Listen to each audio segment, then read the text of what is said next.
राधे राधे दोस्तों, आज के वीडियो में आप सबके साथ शेयर करूंगी वट सावित्री की पूजा। बिल्कुल सरल पूजा विधि जो है वो हम घर पे कैसे कर सकते हैं बिना किसी कलश स्थापना के भी हम बिल्कुल कम सामान में वट सावित्री व्रत की जो पूजा है वो कर सकते हैं। सबसे पहले आपको ध्यान रखना है कि जो भी आप वट वृक्ष लेकर आ रही हैं उसमें इस प्रकार का जो कोपल है, जो फल है वो होना चाहिए, क्योंकि ये फल जो है वो पारण इसी फल से किया जाता है, तो ये जरूर लगे होने चाहिए।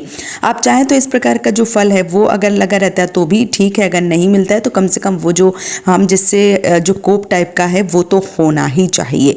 हमने यहाँ पे एक जगह पवित्र कर ली है, वहाँ पे चौकी लगा लिया है और थोड़ा सा मैंने यहाँ पे तिल का आसन देके गौरी गणेश विराजमान कर दिए हैं। और यहाँ पे मैंने हल्दी की जो गौरी माता है वो बनाई है और पीतल के गणपति भगवान हैं। यहाँ पे आप सुपारी के गणपति जो है वो भी बना सकते हैं। इसके साथ ही साथ यहाँ पे मैंने वट वृक्ष की जो व्रत कथा की जो किताब आती है वो और एक बांस का पंखा जो है वो भी रखा हुआ है, क्योंकि ये चीज़ें भी पूजा में महत्वपूर्ण होती हैं, इसलिए। इसके साथ ही साथ मैंने थोड़ा सा आसन देके जो दीपक है वो प्रज्वलित करूंगी अभी, तो जो दीपक है वो भी यहाँ पे रख दिया है। दीपक जो है वो प्रज्वलित हो गया है। अब हम अपनी पूजा को स्टार्ट करते हैं। तो सबसे पहले मीठा जल जो है वो वट वृक्ष में चढ़ाना चाहिए, जड़ में। अगर आप जड़ में पूजा करने जाते हैं तो जड़ में चढ़ाएं, और इस प्रकार का अगर डाल लेकर आते हैं तो डाल में जो है वो चढ़ाना चाहिए। तो यहाँ पे चाहे चीनी वाला शरबत चाहे गुड़ वाला पानी जो है वो आपको मीठा शरबत जो है वो ज़रूर चढ़ाना चाहिए। ऐसा करने से पति पत्नी के बीच में मिठास बनी रहती है, इसलिए ज़रूर चढ़ाएं। इसके साथ ही साथ अब हम एक लोटे में जल लेंगे, एक पुष्प डालेंगे और सबको भाव स्वरूप स्नान जो है वो करवाएंगे। दीपक को, वट वृक्ष को, किताब को, इसके साथ ही साथ गौरी गणेश को, सबको यहाँ पे भाव रूप स्नान जो है वो करवा लें।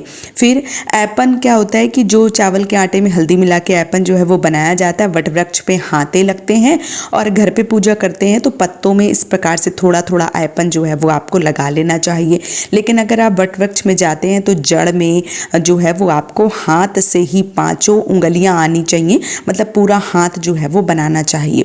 तो इस प्रकार से मैं यहाँ पे डाल की पूजा कर रही हूँ, तो डाल में जो है वो ऐपन जो है वो 5-7 जगह आपको जरूर लगाने लेना चाहिए। इसके साथ ही साथ जो किताब रखी है, किताब में जो पेड़ देख रहे हैं उस पर भी मैं यहाँ पे जो है वो लगा दूंगी, और जो हमने पंखा लिया है उस पंखे में भी हम जो ऐपन है वो लगाएंगे। तो आपको भी पंखे में, इसके साथ ही साथ जो आपने वृक्ष लिया है उसमें, किताब में, जो भी चीज़ें हैं वहाँ पे आपको अच्छे से ऐपन जो है वो ज़रूर लगाना चाहिए। ऐपन जो है वो लगाने के बाद में हमें जो पूजा है वो किस प्रकार से करनी है, तो आगे जब हम गणपति भगवान को रखते हैं तो गणपति भगवान को जो दुर्वा घास है वो अति प्रिय होती है, तो दुर्वा घास और जो पुष्प है वो ज़रूर चढ़ावें। इसके साथ ही साथ जो बाकी भगवान हैं जैसे माता गौरी हो गई, उनको भी पुष्प जो है वो समर्पित करें। गर्मी बहुत है तो पुष्प जो है वो थोड़ी सी कम मात्रा में मिल रहे हैं, अगर आपको मिल जाते हैं तो आप ज़रूर चढ़ाएं, और अगर नहीं मिलते हैं तो फिर देख लीजिए। तो यहाँ पे मैंने किताब को, दीप जो प्रज्वलित किया है उसको, वट वृक्ष को, सबको मैंने यहाँ पे जो पुष्प हैं वो समर्पित कर दिए हैं। अब जैसे भी आपको सुविधा हो जाए या जो भी चीज़ आपके पास हो उन सब चीज़ों को जो है वो आपको ज़रूर चढ़ाना चाहिए। इसके साथ ही साथ अब हम जो तिलक है वो करेंगे, तो जो सिंदूर का तिलक है यानी जो कुमकुम का तिलक है वो माता गौरी को करेंगे, और जो चंदन का तिलक है वो हम गणपति भगवान को करेंगे, दीप को करेंगे, हमारी जो किताब है उसको करेंगे, और वट वृक्ष में भी। इसके साथ ही साथ जो हमने पंखा लिया उन सबको तिलक जो है वो ज़रूर लगाना होता है। तो तिलक जो है वो आप ज़रूर लगाएं। यहाँ पर आप देख सकते हैं मैंने वट वृक्ष को एक पीले कलर का वस्त्र जो है वो पहनाया हुआ है। आप यहाँ पर जो रक्षा सूत्र होता है, कलावा होता है, उसका भी वस्त्र पहना सकते हैं, या कोई भी लाल, पीला, सफ़ेद जो भी कपड़ा मिल जाता है वो आपको ज़रूर चढ़ाना होता है। यहाँ पे अक्षत के रूप में मैं तिल जो है वो चढ़ाऊंगी, क्योंकि ये अमावस्या तिथि होती है, तिल का विशेष महत्व होता है, तो तिल जो है वो इस दिन ज़रूर चढ़ाएं। तो तिल जो है, तिल को अक्षत के रूप में हमने यहाँ पे जो है वो चढ़ा दिया है। तो आपको भी इस दिन काला तिल, सफ़ेद तिल जो भी मिल जाता है वो तिल जो है वो आपको ज़रूर से ज़रूर समर्पित जो है वो करना होता है। अब जो भी भोग प्रसाद आपके यहाँ बनता है, जैसे बरगद के फल हो गए, पूड़ियाँ हो गई, बतासे हो गए, भोग प्रसाद के रूप में आपके घर में हलवा बनता है, खीर बनती है, जो भी चीज़ें बनती हैं वो जो है चाहे आप पूड़ी के ऊपर रख के चढ़ाएं, चाहे इसी प्रकार से चढ़ा दें, या आपके यहाँ जो अरहर की या तुअर की जो दाल की लकड़ी होती है उसमें पिरो के पहनाए मान लीजिए रखे जाते हैं, चढ़ाए जाते हैं, तो आप उस प्रकार से भी चढ़ा सकती हैं। तो मैंने यहाँ पे भोग प्रसाद वाली जो भी चीज़ें हैं वो चढ़ा दिए हैं। आज सबसे महत्वपूर्ण चीज़ होती है चना।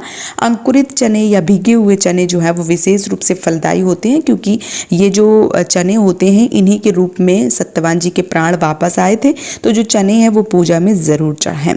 और पूजा में जो भी मान लीजिए श्रृंगार की चीज़ें आप चढ़ा सकते हैं, 5, 7, 11, 21 जो भी 16 श्रृंगार जो भी चीज़ें चढ़ा सकते हैं वो आपको ज़रूर चढ़ाना चाहिए। कुछ दक्षिणा जो है वो ज़रूर चढ़ाएं। अच्छा, 2 जनेऊ बनाए जाते हैं, एक जनेऊ वट वृक्ष को पहनाया जाता है और एक जनेऊ जो है वो स्वयं धारण किया जाता है। तो 2 जनेऊ जो है वो आपको ज़रूर बनाने चाहिए। इस बात का भी आपको विशेष रूप से ध्यान जो है वो रखना चाहिए। और कैसे बनाना है उसके लिए मैंने वीडियो जो है वो डाला है, आप उसको देख सकते हैं।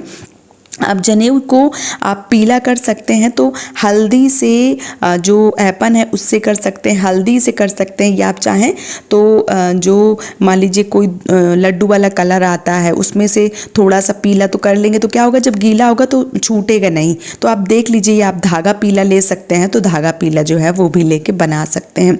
जिनका सफ़ेद रहता है उनके लिए मैं बता रही हूँ कि पीला जो है वो ज़रूर कर लें। इसके साथ ही साथ जो भी फल, मौसमी फल जैसे खरबूजा हो गया, आम हो गया, केला हो गया, जो भी चीज़ें मिल जाती हैं फल के रूप में आपके घर में हैं वो चीज़ें आपको ज़रूर चढ़ाना चाहिए। इसके साथ ही साथ भोग प्रसाद चढ़ाने के बाद जो जल है वो चढ़ाया जाता है, मतलब पानी जैसे हम पीते हैं वैसे भगवान को भी पानी जो है वो चढ़ाया जाता है। तो यहाँ पे मैंने 1 गिलास पानी जो है वो भी रख दिया हुआ है। तो यहाँ पे मैंने भोग प्रसाद चढ़ा दिया, फल चढ़ा दिए, चने चढ़ा दिए हैं, श्रृंगार का सामान जो है वो सब कुछ चढ़ा दिया है। अब हम क्या करेंगे, अब हम कथा जो है वो सुनेंगे। तो हाथ में थोड़े से तिल और पुष्प जो है वो लेके वट सावित्री व्रत की कथा पढ़ेंगे, सुनेंगे, पढ़ेंगे, जो भी आप सुविधा हो उस प्रकार से आपको करना चाहिए। कथा सुनने से हमें पूजा के बारे में संपूर्ण जानकारी मिलती है। तो कथा सुनने के बाद में कथा समाप्त हो जाती है, तो आपको ये जो फूल होते हैं वो वहीं पे समर्पित कर देने होते हैं। मैं कथा का वीडियो अलग से डालूंगी क्योंकि वीडियो बहुत लंबा हो जाता इसलिए। तो यहाँ पे जो वट वृक्ष के गले है वो भी मिला जाता है, और जो पंखे से हवा है वो भी की जाती है।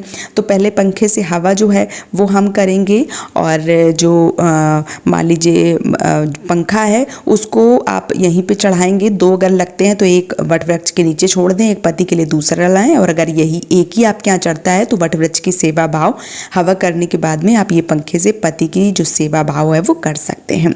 इसके साथ ही साथ अब हम फेरे या परिक्रमा जो है वो लगाएंगे। तो कच्चा सूत जो है वो लिया जाता है, और ध्यान रखें कभी भी जब आप फेरे लगाएं तो गांठ ना लगाएं। आप थोड़ा सा अच्छे से उसको वहीं पे 2-3 बार राउंड लगा देंगे तो अच्छे से वो हो जाता है। गांठ नहीं लगानी चाहिए, गांठ लगाने से पति और पत्नी के बीच में मनमुटाव हो जाता है। मैं सारी चीज़ें जो है वो डिटेल में बताने की कोशिश करती हूँ ताकि आपको सब चीज़ों की जानकारी हो। तो इसलिए गांठ जो है वो नहीं लगानी चाहिए। अच्छे से थोड़े से अच्छे से फंसा देंगे, फिर आप लगाना शुरू करेंगे तो लगा सकते हैं। अच्छा, जब धागा बच जाता है तो उसको तोड़ना नहीं चाहिए, बच जाता है तो वहीं पे आपको लगा देना चाहिए। कभी भी तोड़ के धागा जो है वो नहीं लाया जाता है, इस बात का भी विशेष रूप से आपको ध्यान जो है वो रखना होता है।